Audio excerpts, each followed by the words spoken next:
ప్రస్తుతం మనతో మాట్లాడేందుకైతే తెలుగుదేశం పార్టీ తెలుగు మహిళా విభాగం రాష్ట్ర ఉపాధ్యక్షురాలు ఆశా గారు అయితే ఉన్నారు. అయితే 7,000 పెన్షన్ల విషయంలో కొంత గందరగోళ వాతావరణ పరిస్థితులను వైఎస్ఆర్సీపీ పార్టీ సృష్టిస్తుంది. అసలు 7,000 తీసుకున్నాక ప్రజలు ఏమనుకుంటున్నారు, ప్రజలు ఏం డిస్కస్ చేస్తున్నారు, సాటిస్ఫాక్షన్గా ఉన్నారా లేదా అనేది ఆశా గారిని అడిగి తెలుసుకునే ప్రయత్నం చేద్దాం. చెప్పండి ఆశా గారు, 7,000 పెన్షన్ తీసుకున్నాక ఫస్ట్ ఆఫ్ ఆల్ లబ్ధిదారుల ముఖంలో ఎలాంటి ఫీలింగ్ కనపడిందంటే మీరేం చెప్తారు? ముందు మీడియా మిత్రుడికి నమస్కారం. ఈరోజు 5 సంవత్సరాల నుంచి పడిన బాధల్లో ఇవాళ నిరుపేదలకి వృద్ధాప్య పెన్షన్తో ఈరోజు నారా చంద్రబాబు నాయుడు గారు 3 నెలల క్రితం ఏం మాట చెప్పారో, ఆయన సీఎం అయిన వెంటనే ఫస్ట్ సంతకము ఈ పెన్షన్ల మీద పెట్టి చెప్పిన 3 నెలల నుంచి 1,000 రూపాయలు పెంచిన 3,000 రూపాయలు ప్లస్ 4,000 రూపాయలు 7,000 రూపాయలు ఆ వృద్ధాప్య పెన్షను ఆ ముసలోళ్ళకి వికలాంగులకి 6,000 రూపాయలు వాళ్ళకి ఇస్తుంటే నిజంగా వాళ్ళ ఆనందానికి హద్దు లేదు. వాళ్ళకి పట్టుకుంటానికి వాళ్ళ చిరునవ్వుల మీద హద్దు లేకుండా వాళ్ళు ఒకటే, మా జీవితంలో మేము బతికినంత కాలం మా గుండెల్లో నారా చంద్రబాబు నాయుడు గారు తప్ప ఇంకా ప్రపంచం మనకి ఇంకా ఎవరు లేరు, మా పెద్ద కొడుకు ఆయనే, మాకు ఒక బిడ్డ, ఒక తమ్ముడుగా, ఒక అన్నగా ఆయనే అని నిజంగా ఇలా మహిళలు కానివ్వండి, ఇలా పురుషులు కానివ్వండి, వికలాంగులతో సహా ఆయనకి 2 చేతులు ఎత్తి ఆయన ఏ రకంగా దండం పెడుతున్నారంటే నిజంగా దేవుడికి ఎట్లా కొలుస్తారో, అల్లాని ఎట్లా దువా చేస్తారో ఆ రకంగా ఆయనకి దువా చేయటం, ఆ రకంగా ఆ దేవుడికి వెంకటేశ్వర స్వామికి ఎట్లా కోరుకుంటారో ఆ రకంగా చంద్రబాబు నాయుడు గారు ఇలా కోరుకున్నారు.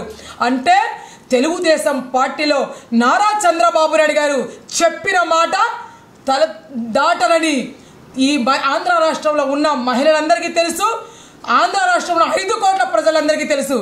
రెండోది, ఈ పెన్షన్ వ్యవస్థ అనేది తీసుకొచ్చింది తెలుగుదేశం పార్టీలో నందమూరి తారక రామారావు గారు అన్నగారు ఎన్టీఆర్ గారు. ఆయన ఈ పార్టీ పెట్టినప్పుడు 75 రూపాయలు బీద ప్రజలకి వృద్ధాప్య పెన్షన్ అని ఆయన పెట్టటము, ఆయన హయాంలో చేసిన తర్వాత రాజశేఖర్ రెడ్డి గారు వచ్చిన తర్వాత 200 ఇచ్చిన ఘనత ఆయనకి తగ్గింది. అదే 200లో వస్తున్నా మీకోసం పాదయాత్రప్పుడు ఇదే మాట నారా చంద్రబాబు నాయుడు ఒక మాట చెప్పారు, నేను అధికారంలో వస్తే 2,000 పెన్షన్ ఇస్తానని చెప్పిన ఘనత. ఏ మాట చెప్పారో ఆ నెల నుంచి ఆయన గెలిచిన తర్వాత వెంటనే సీఎం అయిన తర్వాత 2,000 రూపాయలు ఒకేసారి 10 రెట్లు పెంచిన ఘనత చంద్రబాబు నాయుడు గారిది. ఈ రోజు కూడా ఆయన ఏ మాట చెప్పారో 4,000 పెన్షన్ మీకు ఇస్తున్నానన్నారు, 3 ఈ రోజు చెప్పిన మాట కాడించి ఇస్తున్నానని చెప్పి అదే మాట మీద మాట దాటకుండా పవన్ కళ్యాణ్ గారు కానివ్వండి, చంద్రబాబు నాయుడు గారు కానివ్వండి, ఎన్డీఏ కూటమి మొత్తం కలిసి చేసిన పని మీద ఈరోజు ఇలా రాష్ట్రం అంతా పింఛన్లు తీసుకున్న మహిళలంతా కూడా ఆనందం వాళ్ళకి తట్టుకోలేము. ఇవాళ ఒకటి అంటున్నారు, మేము క్రిస్టమస్ చేసుకోలేదు, మేము దీపావళి చేసుకోలేదు, మేము సంక్రాంతి చేసుకోలేదు, మేము రంజాన్ చేసుకోలేదు, అన్ని పండుగలు కలిసి ఈరోజు మేము పండుగ జరుపుకుంటామని వాళ్ళు ఆనందం పడిపోతున్నారు. కొంతమంది అయితే ఈ 7,000 తీసుకెళ్ళి మా మనోళ్ళకి మా మనరాలకి మేము ఫీజులు కట్టుకుంటామని ఎంత గొప్పగా చెప్తున్నారంటే నిజంగా అల్లా ఆయనకి చంద్రబాబు నాయుడికి మంచి ప్రసాదం కురిపించాలని వాళ్ళందరూ కూడా దువా చేస్తున్నారు.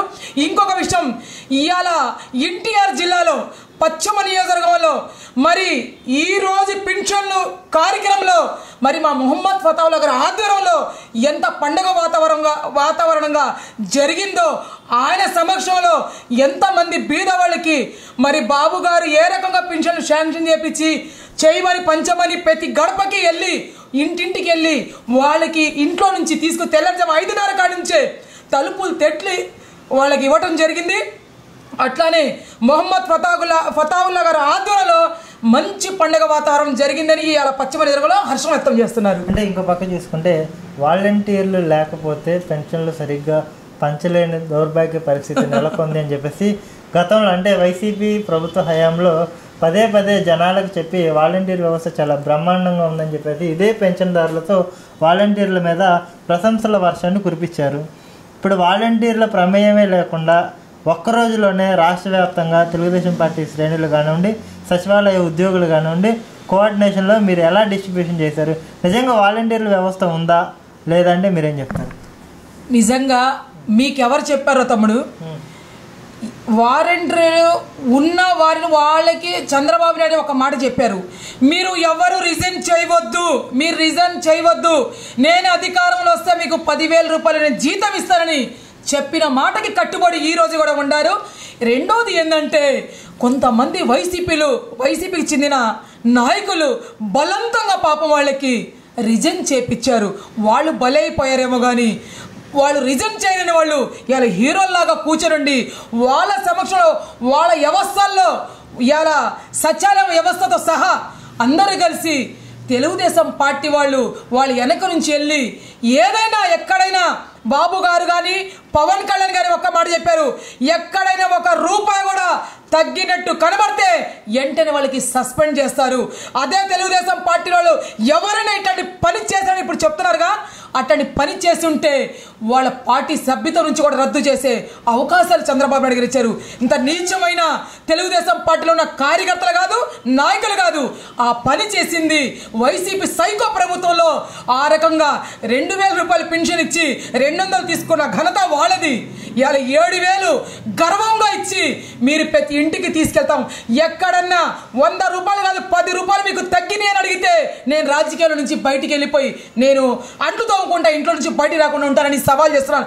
ఎవరైనా చూసిన వాళ్ళు ఉంటే ముందుకు రండి, లేదంటే ఈ లఫంగా మాటలు మీరు ఆపుకోకపోతే ఇవాళ మీకు 5 కోట్ల మంది ప్రజలు బుద్ధి చెప్పినా కూడా సిగ్గు రావట్లేదంటే ఎన్ని రకాలు మీరు చేసినా కూడా చరిత్ర మీకు లేదు అని ప్రజలు మీకు కడిగి పంపించేశారు. అంటే వైసీపీకి సంబంధించిన రాజ్యసభ సభ్యులు మేడ రఘునాథ్ రెడ్డి గారు రాజ్యసభలో మాట్లాడుతూ ఆంధ్రప్రదేశ్లో హింస పెచ్చిమీరిపోయింది, బాగా పెరిగిపోయింది, టీడీపీ వచ్చిన 20 రోజుల వ్యవధిలోనే చాలా తారాస్థాయికి వెళ్ళిపోయింది ఆంధ్రప్రదేశ్లో హింస అని చెప్పేసి ఆయన రాజ్యసభలో మాట్లాడుతున్న తీరుని మనం ఏ విధంగా అర్థం చేసుకోవచ్చు? రాజ్యసభలో ఎవరు మాట్లాడుతున్నారండి? రఘునాథ్ రెడ్డి గారు మేడ రఘునాథ్ రెడ్డి గారికి ఆయన రాజ్యసభలో ఢిల్లీలో కూర్చుని ఉన్నాడా, ఆంధ్రప్రదేశ్లో ఎక్కడ కూర్చుని ఉన్నారో ముందు అది తెలుసుకోమని చెప్పండి. ఇవాళ వ్యవస్థ కాదు, తెలుగుదేశం పార్టీ ఎప్పుడు గెలిచిందో ఇవాళ అందరూ కూడా ఆనందంగా వాళ్ళు ఒక పార్టీకి చెందిన వాళ్ళని కాదు, వాళ్ళలాగా సైకోలాగా గెలిచిన వెంటనే ప్రజావేదిక కూల్చేసిన ఘనత వాళ్ళది. ఇలా ప్రజల పక్షాన ఉన్న నారా చంద్రబాబు నాయుడు కోసం బ్రహ్మరథం పడుతున్నారు. ఇవాళ 5 కోట్ల మంది బ్రహ్మరథం పడుతుంటే ఇవాళ హింస చెలరేగిందంటే ఎక్కడ చెలరేగిందని చూపించమంటున్నాం. ఇవాళ ఇందాక జరిగింది ఏదో ఊర్లో పవన్ ఫ్యాన్స్కి వైసీపీ కార్యకర్తలు నాయకులు ఉరికించి కత్తిపోటులతో పొడుస్తున్నారు, కొడుతున్నారంటే వాళ్ళకి ఇంకా ఏం చెప్పాలనేది కూడా మాకు అర్థం కావట్లేదు. దానికి మనం చెప్పేది కాదు, ప్రజలే వాళ్ళకి శిక్షిస్తారని, ప్రజలే వాళ్ళకి బహిష్కరిస్తారని, ప్రజలే వాళ్ళకి గ్రామం నుంచి లేకుండా చేస్తారని మేము ఒకటే ఆశిస్తున్నాం. ఇవాళ ఉద్యోగస్తులకు అడగండి, ఇవాళ పోలీస్ డిపార్ట్మెంట్ అడగండి, ఎక్కడైనా సరే సచివాలయం ఉద్యోగస్తుల దగ్గర నుంచి ఎక్కడైనా మీరు ఏ డిపార్ట్మెంట్ పైన మీరు అడిగినా కూడా తెలుగుదేశం పార్టీ వచ్చిన తర్వాత మీకు ఎక్కడైనా ఏదైనా అపాయం జరిగిందా, మీకు ఎట్లైనా బాధ కలుగుతుందని అడగండి, వాళ్ళు చెప్తే మేము తల వంచుతాం. ఇలా గర్వంగా ఫీల్ అవుతున్నారు పోలీసు వాళ్ళు కూడా. నిజంగా ఇలా సచివాలయం ఉద్యోగస్తులు చెప్తున్నారు, మీకు ఫోన్లు చేస్తే అయ్యా మా సహకారం ఏమైనా కావాలంటే తీసుకోండి అని మీరు అడిగారు. అది తెలుగుదేశం పార్టీలో ఉన్న కార్యకర్తలు కానీ నాయకులు కానివ్వండి, నిజంగా మిమ్మల్ని 5 ఏళ్ళు మేము దూరం చేసుకున్నందుకు మేము అనుభవించాం. వైసీపీలో ఉన్న కార్యకర్తలతో నాయకులతో సహా వాళ్ళకి భయప్రాంతాలు చేశారంట సచివాలయం ఉద్యోగస్తులు వాళ్ళు బాధపడుతున్నారు, ఆవేదన చెందుతున్నారు. నిజంగా మీ ప్రేమ మీ అభిమానము మేము తట్టుకోలేకపోతున్నాము. మీరు కాదు నారా చంద్రబాబు